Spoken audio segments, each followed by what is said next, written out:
আপনারা জানেন বিএনপির শাসনামলে আপনারা নিরাপদ ছিলেন, থাকবেন। আমাদের দলের প্রতিষ্ঠাতা শহীদ রাষ্ট্রপতি জিয়াউর রহমান এদেশের সকল ধর্মাবলম্বীদের ধর্মীয় স্বাধীনতা নিশ্চিত করেছেন। তিনি এদেশের সকল মানুষকে নিয়ে এই ভূখণ্ডের মধ্যে যারাই বসবাস করে তাদের সকলকে নিয়ে একটি জাতীয় পরিচয় দিয়েছেন আমাদের, যে আমরা কোনোভাবেই কোনো ভাষাভিত্তিক বিভক্তি চাই না, ধর্মভিত্তিক বিভক্তি চাই না। আমরা সবাই মিলে বাংলাদেশে এই ভূখণ্ডে যারা আছে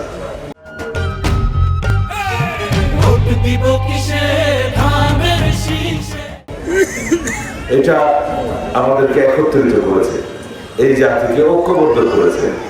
আপনারা স্বাধীনতার সময় এদেশের স্বাধীনতার পক্ষে ছিলেন, সনাতন ধর্মী ভাই বোনেরা, হিন্দু বৌদ্ধ খ্রিস্টান, আপনারা এদেশের স্বাধীনতার পক্ষে ছিলেন, আমরা স্বাধীনতার পক্ষে ছিলাম।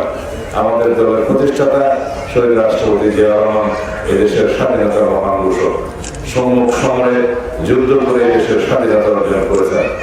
আপনাদেরকে বিশেষ করে সনাতন ধর্মী ভাই বোনদেরকে অনেক বেশি ত্যাগ স্বীকার করতে হয়েছে। কাদের হাতে? যারা এদেশের স্বাধীনতায় বিশ্বাস করেনি, এদেশের স্বাধীনতা চায়নি, তাদের হাতে। আপনাদের পূর্বপুরুষরা যারা এখনো জীবিত আছেন তারা জানে 1971 সালে কাদের হাতে তারা নির্যাতিত হয়েছিল।